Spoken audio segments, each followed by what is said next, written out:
Olha, quem opera no mercado com certeza já passou por isso, né? Aquele momento, o ativo parece que finalmente vai romper uma resistência, a gente faz aquela entrada cheia de esperança e do nada o preço vira com uma violência que, nossa, só deixa frustração. Mas e se essa falha não for um acidente? E se for, na verdade, uma parte fundamental da mecânica do jogo? Pois é, e é exatamente essa a ideia que a gente vai explorar. Pensa assim, um falso rompimento, ele não é um erro do gráfico, é uma armadilha de comportamento. Ele é projetado para explorar justamente as nossas reações mais previsíveis. Então, no fundo, existem duas maneiras de encarar esse tipo de evento. Para quem está começando, é fácil pensar que é pura sacanagem do mercado, né? Uma pegadinha. Mas para quem já entende a estrutura por trás, o que se vê é a mecânica de liquidez em plena ação. E o nosso objetivo aqui é justamente fazer essa ponte, sair de uma visão e chegar na outra. E para fazer essa transição, a gente vai seguir um roteiro bem claro. Primeiro, vamos entender a ilusão do rompimento. Depois, a lógica da liquidez que está por trás de tudo. Na sequência, vamos analisar a anatomia dessa armadilha, aprender a ler os sinais de alerta e, por fim, o mais importante, como deixar de ser vítima para se tornar um estrategista. Beleza, então, vamos começar pelo começo. Para a gente poder evitar uma armadilha, a primeira coisa é saber reconhecer ela, né? Então vamos definir direitinho o que é, afinal, um falso rompimento.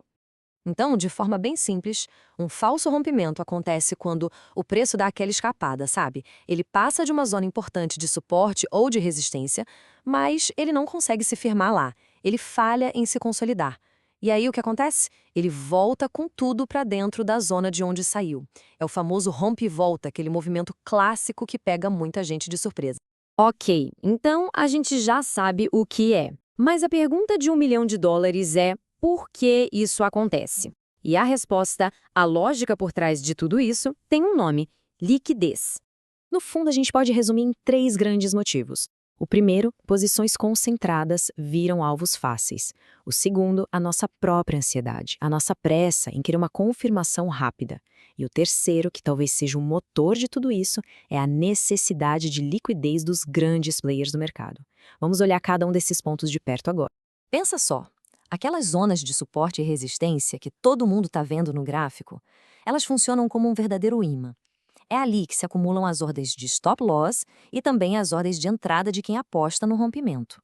O resultado? Isso cria uma piscina de liquidez bem previsível. É o lugar perfeito para quem precisa movimentar muito capital conseguir executar suas ordens. E aqui tem uma parte quase irônica, né? Muitas vezes, a própria educação básica de trading acaba ajudando a montar a armadilha. Sabe aquela regrinha de o preço cruzou a linha, entra? Pois é, isso acaba criando um reflexo condicionado em muita gente. E esse comportamento de manada, super previsível, é exatamente o prato cheio que um falso rompimento precisa para funcionar.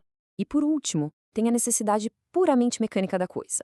Uma grande instituição não consegue simplesmente apertar um botão e comprar ou vender um volume gigante de uma vez. Para cada compra, precisa ter uma venda, precisa de uma contraparte. Então o que eles fazem? Eles forçam o preço a ir até essas zonas de liquidez, porque lá eles sabem que vai ter um monte de gente com ordens prontas para serem a contraparte que eles precisam. Bom, então a gente já entendeu o porquê. Agora vamos para o como. Como é que essa armadilha é construída passo a passo? Vamos dar uma olhada na anatomia dela. Olha, a construção dessa armadilha parece até um roteiro de filme. Primeiro, eles constroem a narrativa. O preço vai lá, testa uma zona várias vezes e isso cria uma baita expectativa. Aí vem o segundo ato, o empurrão. Um candle forte rompe a zona e isso dispara um monte de stops e as entradas da galera mais apressada. E então, o ponto de virada, aquela força inicial, some. E para fechar, a reversão agressiva. Um fluxo contrário entra com tudo e todo mundo que entrou no rompimento fica preso. Tudo bem, chegamos na parte prática. Como é que a gente usa isso a nosso favor? A gente precisa aprender a ler as pistas no gráfico. Vamos focar agora nos sinais que gritam cuidado, isso pode ser uma armadilha.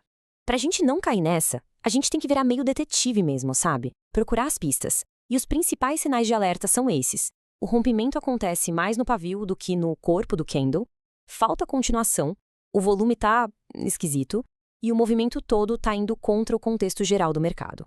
Vamos começar pelo sinal mais clássico de todos, o pavio longo.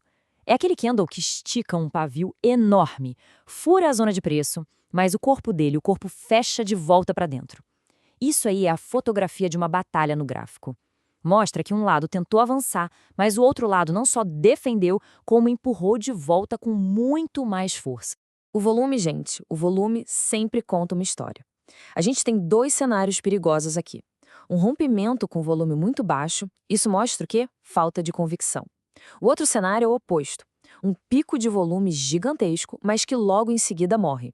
Isso pode ser um sinal de absorção, de que os grandes players já fizeram o que queriam e abandonaram o movimento. Nos dois casos, é um baita sinal de alerta. E aí, a gente chega no ponto-chave, a confirmação. Pensa bem, um rompimento de verdade, legítimo, geralmente tem continuação. A gente vê uns 2, 3 candles fechando fora daquela zona. É o mercado dizendo, ok, aceitamos esse novo preço. Agora, e a armadilha? Geralmente é aquele show de um candle só. Um candle forte rompendo e logo em seguida, pá, a reversão. Beleza, então. Chegamos na parte mais importante de todas. Como a gente pega tudo isso que a gente viu e transforma em ação, como a gente se protege e ajusta a nossa estratégia, a meta a partir de agora é simples: deixar de ser a vítima. E essa diferença de postura fica muito clara aqui.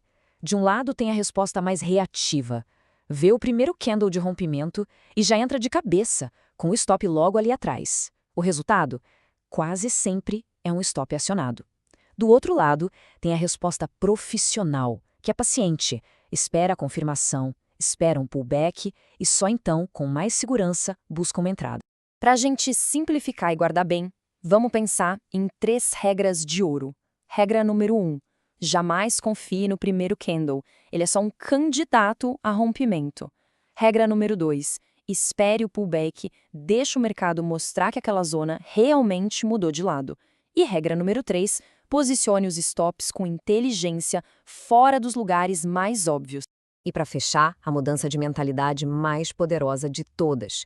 É preciso parar de ver o falso rompimento como uma ofensa pessoal. Não é isso. O falso rompimento é, na verdade, uma informação valiosíssima. Ele está contando com todas as letras quem acabou de vencer a batalha naquela zona de preço. É um dado, não um ataque.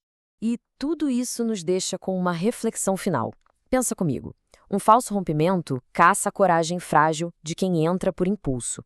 Já um pullback testa a convicção sólida de quem realmente acredita no movimento. A grande questão é, a gente está preparado para saber diferenciar um do outro? Porque essa diferença, bom, aí já é o próximo capítulo da jornada.